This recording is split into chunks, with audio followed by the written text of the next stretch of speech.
सभी को नमस्कार। प्रोविजनल आंसर की कल की आ गई थी, आप लोग मिला लिए होंगे। मिलाने के बाद कुछ लोगों के 3 से 4 क्वेश्चन कम हुए, कुछ लोगों के 8 से 9 क्वेश्चन भी कम हुए हैं।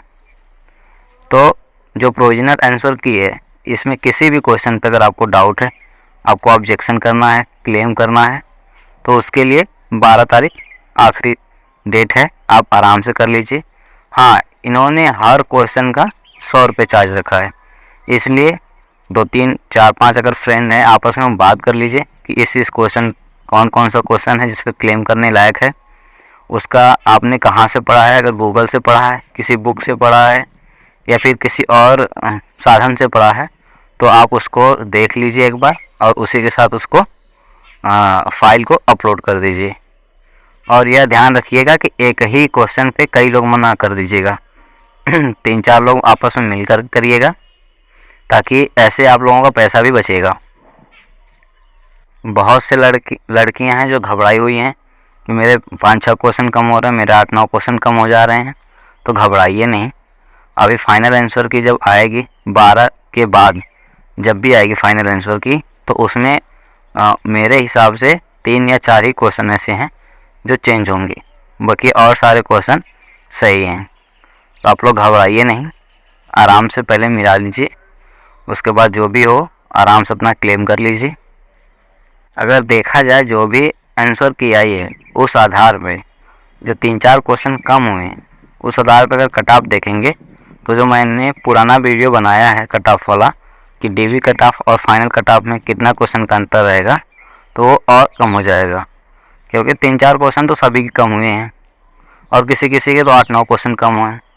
तो जो 12 के बाद फाइनल आंसर की आएगी, अगर उसमें 3-4 क्वेश्चन कम हो रहा है सबका, या 5-6 क्वेश्चन भी कम हो रहा है, तो ये कन्फर्म मान के चलिए कि कट ऑफ और नीचे जाएगी। और नॉर्मलाइजेशन में सेकेंड शिफ्ट वालों को फ़ायदा होगा। फर्स्ट शिफ्ट के जितने क्वेश्चन रहेंगे वो तो उतना ही रहेगा, वो घटेगा नहीं। लेकिन जो सेकेंड शिफ्ट के बच्चे हैं, अगर उनका 62 क्वेश्चन आ रहा है या उनका 58 क्वेश्चन आ रहा है, तो मान के चलिए कि आपका 3 से 4 क्वेश्चन बढ़ेगा, इससे कम तो नहीं बढ़ेगा। तो अभी से कुछ कट ऑफ के बारे में बहुत विशेष नहीं कहा जा सकता, जब तक फाइनल आंसर की नहीं आ जाएगी।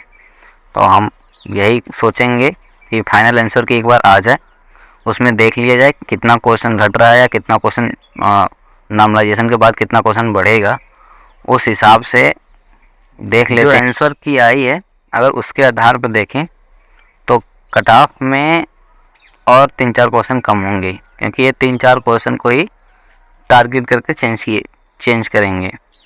तो उन 3-4 क्वेश्चन से ही बहुत प्रभाव पड़ेगा। बहुत से ऐसे बच्चे थे जिनका 58 क्वेश्चन था, तो उनका सीधे 54 आ गया है, 54.25 आ गया। बहुत से ऐसे लड़के हैं जो पहले आंसर की पहले अपना 70 चिल्ला रहे थे, उनका क्वेश्चन अब सीधे 60 हो गया है। तो आप बिल्कुल मत घबराइए, बहुत से अफवाहें फैलती रहेंगी, बहुत से लोग तरह तरह की बातें करते रहेंगे। बहुत से ऐसे भी हैं विद्यार्थी जो कुछ भी बोल देते हैं, 80 हैं, किसी को 85 है, अब फाइनल आंसर की आने के बाद उनका सीधे 50 हो गया। तो इन सब से आप घबराइए नहीं। मैक्सिमम बच्चे जितने हैं वो 55 से 60 इसी के बीच में, अधिकांशतः बच्चे 55 से 60 के बीच में हैं। तो आप सभी लोग पहले क्वेश्चन जो भी आपको गलत लगे, पहले उस पर क्लेम करिए, पहले उस पर ऑब्जेक्शन करिए कि नहीं ये वाला क्वेश्चन गलत है, और उसका मैटर देख लीजिए गूगल से या जहाँ से भी आपको मिले, जहाँ से भी आपने उसको पढ़ा हुआ हो, आप वहाँ से उसको देख लीजिए, मिला लीजिए। उसके बाद उस फाइल को ले करके स्क्रीनशॉट ले करके बुक की फ़ोटो खींच करके उसका कवर पेज ये सब करके एक फ़ाइल बना करके फ़ाइल अपलोड कर लीजिए। और जितना जल्दी सोचते हो, हालांकि 12 तारीख है, 12 तारीख ऑब्जेक्शन करने का लास्ट डेट है, तो आप 12 तक भी कर सकते हैं, पर यही है कि जितना जल्दी कर देंगे सही रहेगा आपके लिए। और आखिरी बात यह है कि आप लोग घबराइए नहीं, क्योंकि अगर आप लोग इतना ज़्यादा पैनिक होंगे तो आपके स्वास्थ्य पे बहुत असर पड़ेगा। तो बहुत ज़्यादा पैनिक मत होइए। अब जो होगा, जो हो गया सो हो गया, अब आगे जो होगा उसके बारे में सोचिए। बहुत सी भी और वैकेंसियाँ हैं जो आएंगी। कल रात में बहुत सी ऐसी लड़कियां थी जो इनका 46 जा रहा था, 48 जा रहा था, तो हम मानते हैं कि भाई जा रहा था। लेकिन अगर आपका सेकेंड शिफ्ट है तो आप मान के चलिए आपका अगर 46 है तो 52 भी पहुंच सकता है। ठीक है, तो आप उसको घबराइए नहीं, आप उसको आराम से मिला लीजिए, देख लीजिए। एक बार फाइनल आंसर की आ जाए उसके आधार पे फिर मैं कट ऑफ बता दूंगा। हालांकि डीवी कट ऑफ और फाइनल कट ऑफ का मैंने पहले ही बता दिया है, तो अगर आपने वो वीडियो नहीं देखा आप नीचे जाइए प्लेलिस्ट में, आपको वो वीडियो मिलेगी। डीवी कट ऑफ और फाइनल कट ऑफ में कितने क्वेश्चन का अंतर है, नॉर्मलाइजेशन में कितने क्वेश्चन बढ़ेंगे सेकेंड शिफ्ट वालों का, और हर कैटेगरी का, मतलब सभी कैटेगरी का मैंने डिटेल में कट ऑफ बताया है।